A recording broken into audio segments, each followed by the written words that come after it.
Good morning, friends. At first, most welcome to all of you on my YouTube channel. Dear friends, आज हमारा जो topic रहेगा जिसके ऊपर हम चर्चा करेंगे वो रहेगा important national parks of in India. कि भारत में जितने भी नेशनल पार्क हैं उनके बारे में जो इम्पोर्टेंट हैं, जो अक्सर एग्ज़ाम में पूछे जाते हैं, उनके बारे में आज हम चर्चा करेंगे। डियर फ्रेंड्स, मैं सबसे पहले आपको बता देना चाहती हूँ कि आप याद रखना कि अगर कोई आपसे पूछे कि एरिया वाइज भारत का सबसे बड़ा टाइगर रिजर्व कौन सा है, तब आपका आंसर आएगा नागार्जुन सागर श्रीशैलम। और Nagarjuna Sagar Srisailam it is situated in Andhra Pradesh. और ये तो आ गया भारत का सबसे बड़ा टाइगर रिजर्व। और यहाँ पे आपको पता होना चाहिए, यहाँ पे जो टाइगर रखे जाते हैं वो रॉयल टाइगर रखे जाते हैं। और अगर सबसे छोटा टाइगर रिजर्व पूछा जाए तो वो है पेंच नेशनल पार्क। और पेंच नेशनल पार्क जो है वो आपका महाराष्ट्र में सिचुएटेड है। अब नंबर 1 पे आज का जो हमारा टॉपिक रहेगा वो रहेगा Namdapha national park. Namdapha national park friends आपको पता होना चाहिए ये अरुणाचल प्रदेश में स्थित है और सबसे हाईएस्ट टॉप पे सिचुएटेड है ये। और ये भी एक टाइगर रिजर्व है और इसकी स्थापना जो की गई थी वो 1974 में की गई थी। अक्सर एग्जाम में पूछा जाता है नामदफा नेशनल पार्क जो कि आपका अरुणाचल प्रदेश में है। नेक्स्ट नंबर पे जो हमारा नेशनल पार्क रहेगा वो रहेगा Jim Corbett national park. Jim Corbett national park की अगर स्थापना की बात की जाए तो इसकी जो स्थापना की गई थी ये की गई थी 1936 में और ये उत्तराखंड में स्थित है। और इस भारत का सबसे प्राचीन नेशनल पार्क है। आपने याद रखना, अगर कोई पूछे आपसे भारत का सबसे प्राचीन नेशनल पार्क कौन सा है तो वो है आपका जिम कॉर्बेट नेशनल पार्क। और इसको जिस टाइम इसकी स्थापना की गई थी उसमें इसका नाम जो रखा गया था वो रखा गया था हैली नेशनल पार्क। और इसे राष्ट्रीय उद्यान का दर्जा जो दिया गया फ्रेंड्स वो दिया गया 1957 ईस्वी में।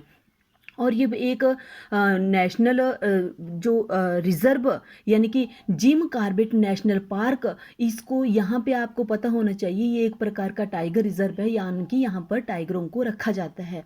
और अगर आपसे कोई पूछे कि सर्वाधिक नेशनल पार्क जो है वो कहाँ पर स्थित है तो वो नल्ला मलाई पर्वत श्रृंखला के अंतर्गत आते हैं और वो मध्य प्रदेश में पड़ता है। और फ्रेंड्स आपको पता होना चाहिए कि जो एमपी है इसको टाइगर स्टेट के नाम से भी जाना जाता है। और मध्य प्रदेश में आपके लगभग 11 नेशनल पार्क हैं। और यदि आपसे पूछा जाता है कि भारत में सर्वाधिक वन्य जीव अभ्यारण्य कहाँ स्थित हैं तो वो है आपका यूनियन टेरिटरी अंडमान निकोबार द्वीप में। और इसमें अगर बात की जाए टोटल कितने वन्य जीव अभ्यारण्य हैं तो वो है आपके 94। आगे हमारे से पूछा जा सकता है कि Salim Ali national park, very very important point of examination view, ये जो आपका सलीम अली नेशनल पार्क है ये आपका जम्मू कश्मीर में स्थित है। और फ्रेंड्स आपने शायद सुना होगा ये पक्षियों से इतना प्रेम करने वाले व्यक्ति हैं और इसी कारण से सलीम अली को वर्ल्ड मैन ऑफ इंडिया के नाम से भी जाना जाता है। नेक्स्ट जो हमारा नेशनल पार्क रहेगा वो रहेगा सिमलीपाल भीतरी कनिका अभ्यारण्य। सिमलीपाल भीतरी कनिका अभ्यारण्य ये उड़ीसा में स्थित है और साथ में सिमलीपाल अभ्यारण्य भी आपका उड़ीसा में है, भीतर कनिका भी उड़ीसा में है और नंदन कानन ये तीनों के तीनों अभ्यारण्य आपके उड़ीसा में स्थित है। अगर नेक्स्ट पे चलते हैं, हमारा नेक्स्ट है केवला देव। केवला देव फ्रेंड्स याद रखना, केवला देव जो आपका नेशनल पार्क है, रणथंभौर जो नेशनल पार्क है, आपका सरिस्का जो नेशनल पार्क है और आपका घाना नेशनल पार्क है, ये सारे के सारे हैं राजस्थान में। ठीक है, एक आ गया आपका केवला देव राष्ट्रीय पार्क, रणथंभौर, सरिस्का और घाना नेशनल पार्क, ये सारे के सारे आपके राजस्थान में है। नेक्स्ट है आपका gulf of Mannar. Gulf of Mannar ये मुदुमलाई और ये इंदिरा गांधी, ये सारे के सारे राष्ट्रीय उद्यान आपके तमिलनाडु में स्थित है। गल्फ ऑफ मन्नार, मुदुमलाई और इंदिरा गांधी नेशनल पार्क, ये सारे के सारे आपके तमिलनाडु में आए। नेक्स्ट है आपका गिर राष्ट्रीय उद्यान। गिर राष्ट्रीय उद्यान जो है वो आपका गुजरात में स्थित है। और साथ में आपसे पूछा जा सकता है नाल सरोवर। ये नाल सरोवर जो है ये भी आपका गुजरात में पड़ता है, लेकिन ये टोटली जल में रहने वाले पक्षियों के लिए बनाया गया है। नेक्स्ट नंबर पे जो हमारा नेशनल पार्क है वो है हमारा दुधवा नेशनल पार्क। बहुत बहुत इंपॉर्टेंट है, बहुत बहुत बार एग्जाम में पूछा जाता है। ये दुधवा नेशनल पार्क भी आपके उत्तर प्रदेश में पड़ता है, नवाबगंज नेशनल पार्क भी आपके उत्तर प्रदेश में पड़ता है, और आपका सुल्तानपुर नेशनल पार्क ये भी आपका उत्तर प्रदेश में पड़ता है। और अगर फ्रेंड्स दुधवा नेशनल पार्क की मैं बात करूं तो दुधवा नेशनल पार्क को 1977 में नेशनल पार्क का दर्जा दिया गया था। और साथ में आपका नंदा देवी नेशनल पार्क जो है वो आपका वो भी उत्तर प्रदेश में स्थित है, और इसे नेशनल पार्क का जो दर्जा दिया गया था वो 1982 में दिया गया था।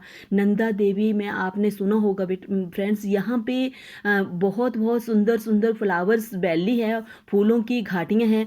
और हिमाचल प्रदेश के अगर नेशनल पार्क की बात करूँ तो वो है मुख्य पिन वैली नेशनल पार्क और आपका ग्रेट हिमालय नेशनल पार्क। जो आपका ग्रेट हिमालय नेशनल पार्क है वो आपके कुल्लू में स्थित है, और जो पिन वैली नेशनल पार्क है वो आपके लाहौल स्पीति में स्थित है। नेक्स्ट पे आते हैं हमारा sandal peak national park. Sandal peak national park और आपका रानी झांसी राष्ट्रीय उद्यान और महात्मा गांधी राष्ट्रीय उद्यान, ये सारे के सारे फ्रेंड्स आपके अंडमान निकोबार द्वीप समूह में पड़ते हैं। और नेक्स्ट है आपका बांदीपुर और कंदरेमुख और बन्नेरघट्टा।